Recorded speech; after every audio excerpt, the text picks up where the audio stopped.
Hello दोस्तों, मैं Shahbaz great IQ में आप सभी का स्वागत करता हूं। इस वीडियो में हम डिस्कस करेंगे कि एएलपी सीबीटी 1 का रिजल्ट कब तक आ सकता है, हमारा कितना टाइम हमारे पास बचा है, और सीबीटी 2 जो है वो हमारा कब तक हो सकता है, आंसर की कब तक आ सकती है, और सीबीटी 2 में जो सिलेबस में जो जो चेंजेस आया था 2018 से और अब तक जो चेंजेस आया है वो क्या क्या आया है, हर एक चीज़ को बड़ा ध्यान समझेंगे। जो भी सीरियस कैंडिडेट हैं वीडियो को पूरा एंड तक देखेंगे। बहुत ज़्यादा इंपॉर्टेंट वीडियो होने वाली है क्योंकि एक एक चीज़ आपके लिए बहुत ज़्यादा इंपॉर्टेंट, ठीक है। तो सबसे पहले तो वो स्टूडेंट जो ये कंफ्यूज हो रहे हैं कि सीबीटी 2 की तैयारी अभी करें या कब करें, बाद में करें या रिजल्ट का वेट करें, तो एक बात आप सभी ध्यान रखो। किसी भी स्टूडेंट ने 44-45 से ऊपर अटेम्प्ट करे हैं अगर, ठीक है, और एक्यूरेसी ठीक ठाक है, यूआर कैंडिडेट की बात कर रहा हूं मैं।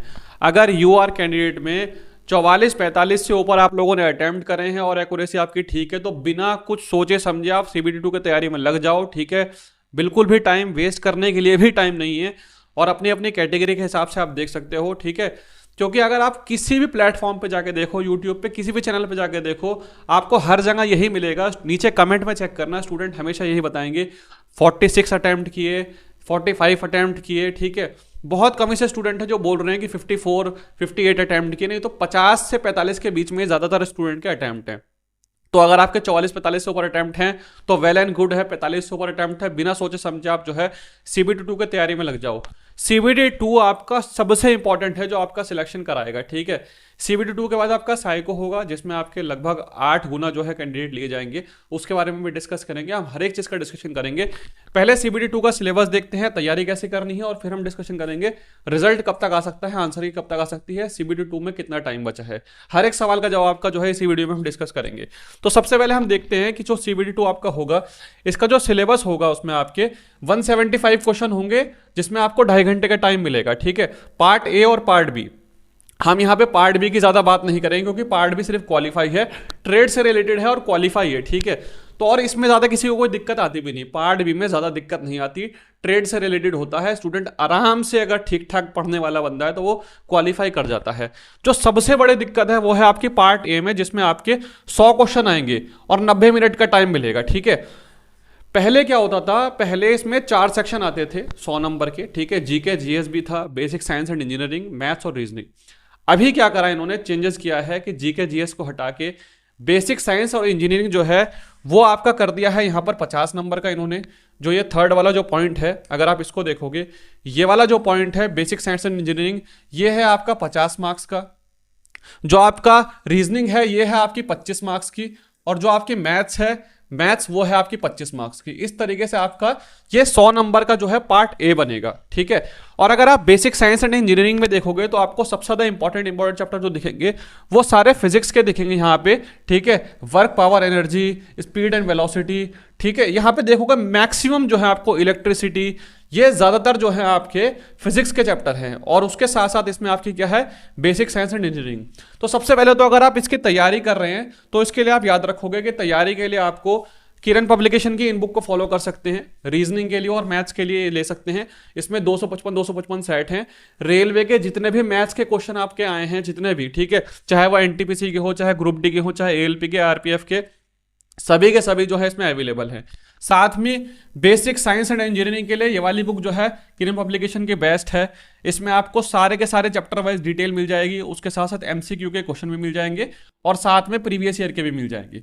तो तैयारी तो आप लोग यहाँ से कर सकते हो, ठीक है। सीबीटी 1 जो स्टूडेंट क्वालिफाई करेंगे वो यहाँ पे साफ साफ लिखा हुआ है कि 8 गुना होंगे।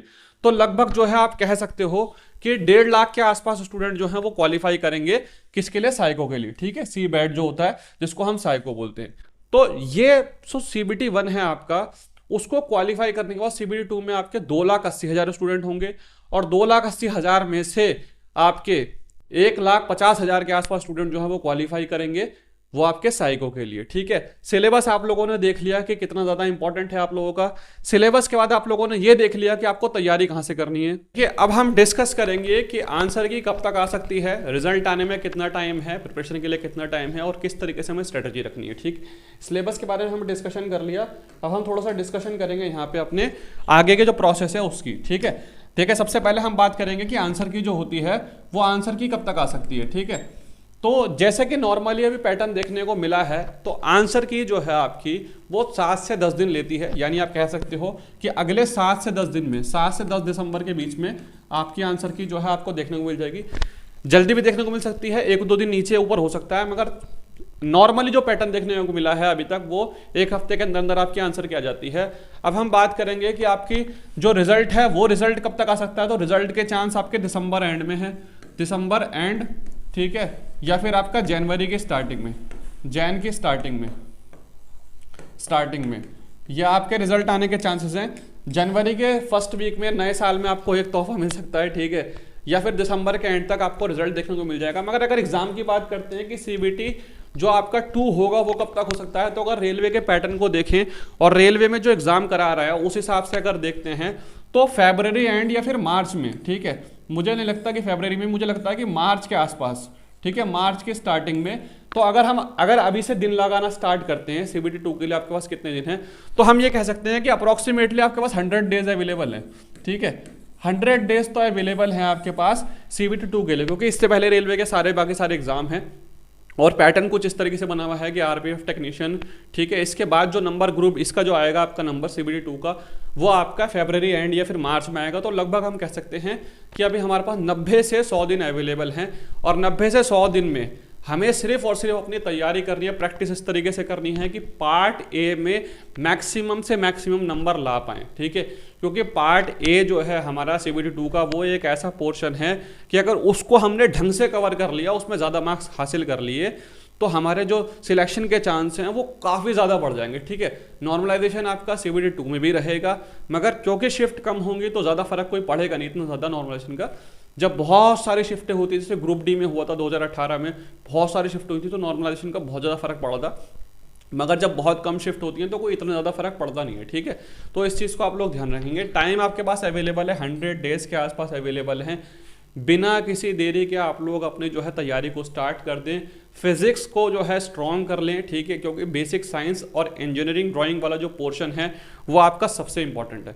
मैं उम्मीद करता हूं कि जो जो आप लोगों को मैंने बताया है ये चीज़ आपको क्लियर हो गई होगी।